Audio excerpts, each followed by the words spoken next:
Hey guys, so today I'm going to be looking at why couples broke up. So yeah, let's just get right into the video. She cheated on me with a convicted pedophile. Then she left me for the pedophile. We have 3 kids together and unsurprisingly, they all live with me.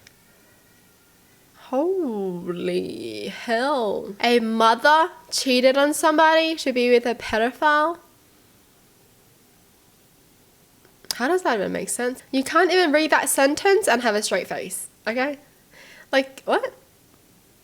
His mom slapped me. I was tired of getting abused by the bitch, so I told him he couldn't keep both of us in his life. He had to choose me or his mother. He chose his pregnant mistress.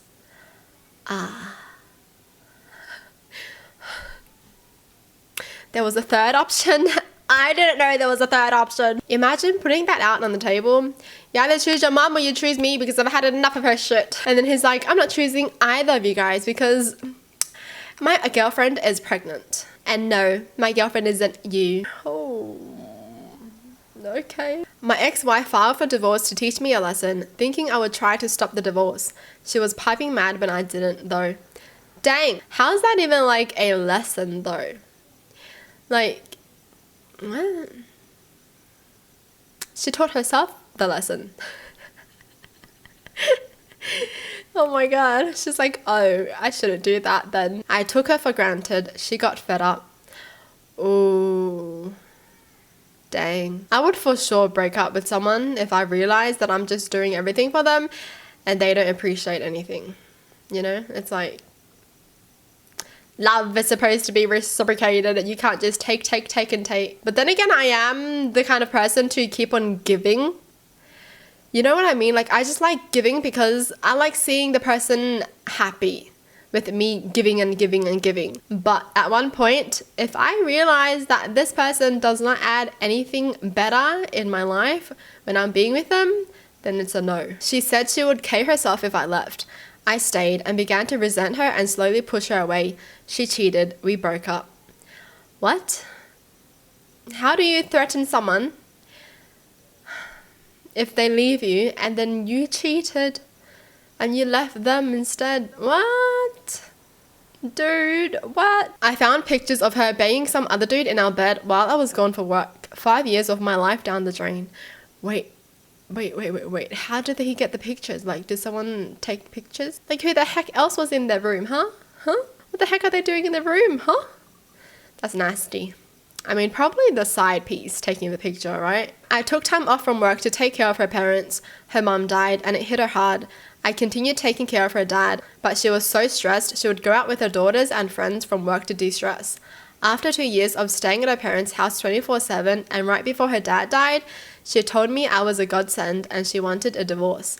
She locked me out of our house and had the attorney she was working with declare I had abandoned it so she could keep everything. Turned out her nights with our daughters and with her friends were actually with her boyfriend. She got the house and the inheritance and a new boyfriend. I got nothing. Whoa.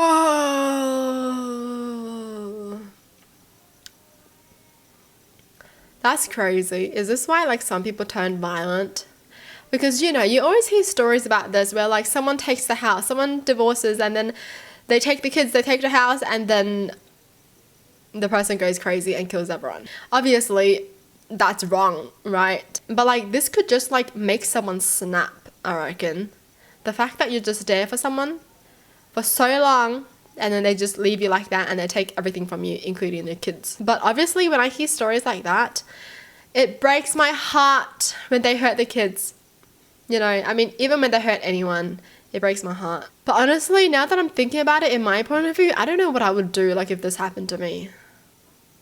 Like, how do I move on from that? Like, how do you move on? Imagine your kids being your everything and then one person just takes them away from you and leave you with nothing. Like, how do you move on from that? Man.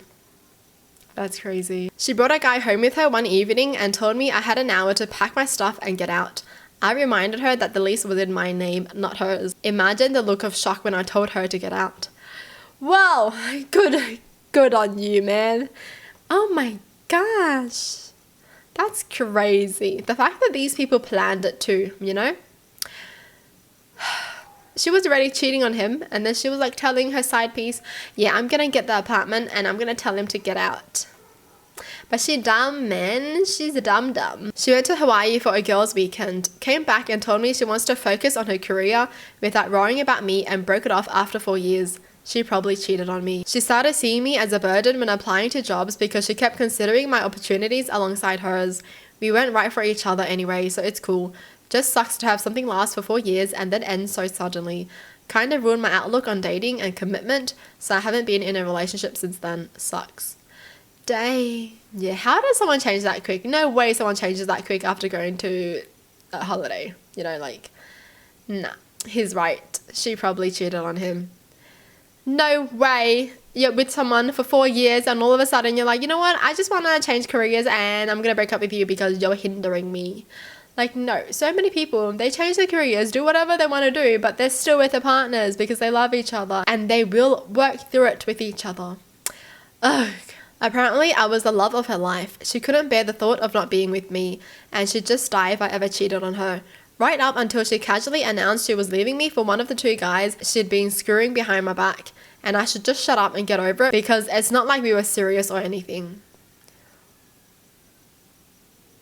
What? Why are so many cases like this, man? Do you think it's because they're just not happy with themselves, right? So they always have to feel like they need someone with them. But at the same time, they're also looking for someone better. But they're just scared that if this person or their backup leaves, they will have no one, and they just make an excuse and be like, oh my god, I would die if you're not with me, kind of thing. Some people be cray-cray. We'd been in a committed relationship for 7 years. We were both in our 40s and we had a plan to get married after her last child finished college, which would take another 7 years. She lost patience, found another guy who said he wanted to get married again much sooner, and she ended up with me. Spoiler alert, they got engaged about 1.5 years later, but apparently he wouldn't agree to a date for the wedding. After being engaged for over 4 years, she finally figured out that he had lied about wanting to get married. They broke up about the time we originally planned to get married. What the heck? Why would she want to get married so bad? Okay, maybe that's just me, but like, I don't get the whole importance of getting married by a certain age, you know? I feel like whenever you're ready, whenever you're both ready, and you both agree to get married, then that's what's important, because you're going to be with each other anyways. Like, before the marriage, you're still going to be together. Like, you know, you getting married is just on a piece of paper, it's a title, and that's it. There's nothing more than that. It doesn't make sense for her to break up with someone just because he doesn't want to get married yet. Huh? Like, as if. 3 months of long distance. She gave me a summary of her week via text. I spent the first 3 weeks trying to engage in conversation, only to be ignored for another summary. I spent the next few months asking if we could just enjoy casual messages that flowed in a natural conversation to mimic how we spoke when we were in the same city. After 2 months of not being listened to, I called her up and broke it off. For some reason, she was surprised. Man, that just sounds sad. I think at this point, you realize your relationship is going down the drain, because this feels like a freaking chore, you know? Like, when I'm reading this, it just feels like she's like, oh, I have to write a summary of my week to him and tell him what I've been doing. Like, girl, if you're really excited to talk to someone, you will talk to them every day and just tell them things. Or whenever you think about them, you would just text them, you know, just casually. Don't make texting feel like a chore. If you want to talk to someone or text to someone, talk to them. And if you don't want to talk to them, then don't talk to them. But if they're talking to you, then talk to them. But if you feel like it's too overwhelming, then talk to them about it and be like, can we text less or can we text more? It's all about communicating, okay? And the other person has to listen. So, yeah, relationships, complicated. Spent our whole relationship sacrificing who I was to make her happy. Cut good friends out of my life because she didn't like them. Stopped standing up for myself because it wasn't worth the arguments. Worked 10 to 14 hours a night and she still abused me for not doing the housework. I genuinely tried. She worked 6 hours a day and rarely did any chores at all, but I wanted to make it work, so I tried to talk to her about my feelings and problems. She called me lazy and played the victim And every time I let her make me the bad guy. All I wanted was for her to be happy. I never stopped her seeing her friends or doing the things she liked. I never complained when she wasted all our money on her whim of the week. So when she asked if she could hang out with her ex just as friends, I said yes. Because I trusted her and I told her as much. I may not trust him, but I trusted her. A few weeks later, I get home at 11 p.m. and she breaks down crying. Tells me she cheated on me with him. I was obviously devastated, but I could have forgiven her. Could have still tried to move on, but she gave me the real gut punch. I love you, but I just don't think I'm in love with you anymore. And that was it. I told her to get out. A week later, she came back saying she still loved me. She just wanted me to fight for her. I told her the truth. I would never fight for something that doesn't exist. She said she wasn't in love anymore, so there was nothing to fight for. And if I have to fight another man for your affection, I don't want it. Fast forward 6 months and she calls to say she's pregnant and the guy denies that he's the father. She says she effed up and wants another chance. No. Well, dude, this makes me want to cry. Because I feel like so many people go through this.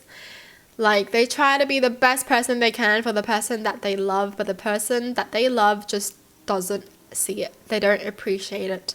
They feel like the person isn't doing enough. Man, some people just have too high of an expectation. You only know the value of something once you lose it. So cherish the people that you love, or the people that love you. Well, that's it for the video. Hope you guys enjoyed. Tell me in the comments down below what your thoughts are. And as always, thanks for watching. Hope you guys liked it, and I'll see you guys next time. Bye!